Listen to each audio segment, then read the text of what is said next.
저는 50대 중반의 퇴직자입니다. 과거 공기업에서 일하다 지난해에 희망퇴직을 하였습니다.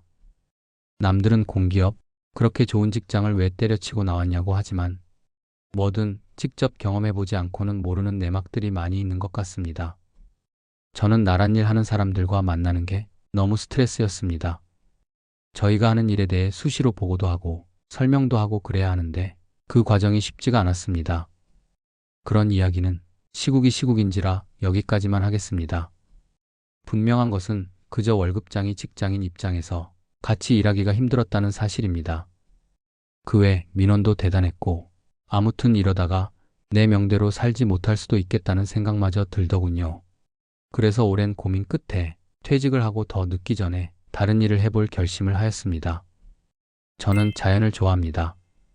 식물도 좋아하고 동물도 좋아하고 바깥에만 나가면 그렇게 좋을 수가 없더라고요. 대학 시절에 하고 싶었던 전공도 생물이나 미생물 그런 쪽이었는데 부모님의 반대로 뜻을 이루지는 못했습니다. 제가 대학교 들어갔을 때의 분위기는 무조건 선진, 성공, 개발, 발전 그런 단어들이 키워드였어서 자연에 대해 공부하는 학문은 그리 각광받지 못했지요. 저희 부모님도 그러신 것 같았습니다. 그거 해가지고 무슨 밥벌이가 되겠냐고 생각하셨나 봅니다. 결국 부모님이 원하시는 대학을 들어갔지만 저는 적응을 잘하지 못했습니다. 졸업을 하고 같은 계통으로 취업을 했어도 직장 생활을 하는 내내 적성과 너무 안 맞아 힘들었습니다. 그 때문에 언젠가는 자연을 벗삼아 도시에서 멀리 떨어진 곳에서 살고 싶다는 생각을 끊임없이 했습니다. 그런 로망이 결국은 저를 수십 년 회사 생활이라는 외유를 하게 하다가 이곳으로 이끈 것 같습니다.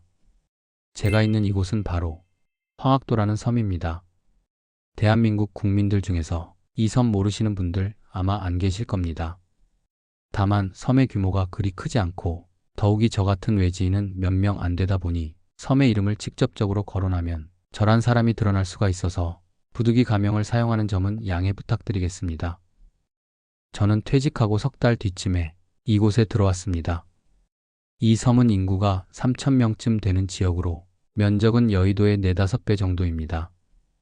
이곳에 사시는 분들 대부분은 어업에 종사하고 계십니다. 제가 이곳에서 지낸다고 하면 많은 분들이 거기 전기는 들어오냐, 가게는 있냐, 똑같은 질문들을 하시는데 네, 다 있습니다. 생활하는데 크게 불편함이 없게 웬만한 건 다 갖추어져 있습니다. 버스도 있고 택시도 있습니다. 식당도 많고 숙박업소도 여럿 됩니다. 그냥 보통의 면으로 보시면 될 것 같아요. 육지에서 조금 멀리 떨어진 면이라는 표현이 맞겠습니다. 다른 면들과의 차이점은 면 단위의 마을이 옹기종기 붙어 있는 게 아니라 이 지역만 좀 멀리 떨어져 있다는 것입니다. 이곳으로 들어오려면 육지에 있는 항구에서 배를 타고 2시간쯤 와야 합니다. 제가 원래 용인에 살고 있으니 용인에서 배가 출발하는 항구까지 3시간, 항구에서 섬까지 들어오는데 2시간 해서 저희 집 기준으로는 도합 편도 5시간이 걸리는 위치입니다. 여기서 저는 계약직으로 근무하고 있습니다. 아는 지인을 통해 재취업을 하게 되었고 지금까지 회사에서 했던 일과 연장선상에 있는 일을 하고 있습니다. 퇴직 전에 무얼 할까 이것저것 찾아보다가 우연히 알게 된 자리였습니다. 월급은 많지 않지만 자연에서 살고 싶다는 저의 평생의 꿈을 이루고 싶은 생각에서 큰 결단을 내렸지요. 마침 아이도 지난해에 대학에 들어갔고 집사람도 제가 워낙 직장 생활을 힘들어했던 것을 알았던 상황이라 크게 말리지는 않더군요. 저는 이곳 생활이 아주 만족스럽습니다. 굳이 편치 않은 항목을 꼽으라면 이곳 분들의 저에 대한 지나친 관심이라고나 할까요? 아무래도 여기는 타지에서 살러 들어오는 사람이 거의 없다 보니까 제가 오는 첫날부터 화제거리가 된 듯 보였습니다. 다들 저를 쳐다보시는 게 굉장히 호기심이 많은 느낌이었습니다. 아무튼 보는 눈들이 많아 제 행동 거지를 똑바로 해야 한다는 점에서 항상 긴장하고 있어야 하니 그게 좀 편치는 않습니다. 또 하나 불편한 것을 더 꼽아야 한다면 이건 보는 관점에 따라 달라지긴 하는데 교통편이 좋지 않다는 점입니다. 이곳까지 오는 법은 육지의 항구에서 배를 타고 들어오는 방법이 유일합니다. 배 크기는 400명가량이 탈 수 있는 300톤급 규모인데 하루에 섬에서 나가는 것이 3번, 들어오는 것이 3번 있습니다. 그런데 아무래도 바다를 가르다 보니 바다의 상태나 날씨의 영향을 많이 받게 됩니다. 티켓을 구매할 수 있는 홈페이지에 아예 표를 구매하기 전에 미리 배가 뜨는지 페리 회사에 반드시 확인하라는 문구가 있을 정도이지요. 그래서 가끔 정말 급한 일이 있어서 바깥으로 나가야 할 때도 발이 묶이는 경우가 종종 생깁니다. 얼마 전에도 꼭 가야 하는 가까운 분의 조사에 가지를 못했지요.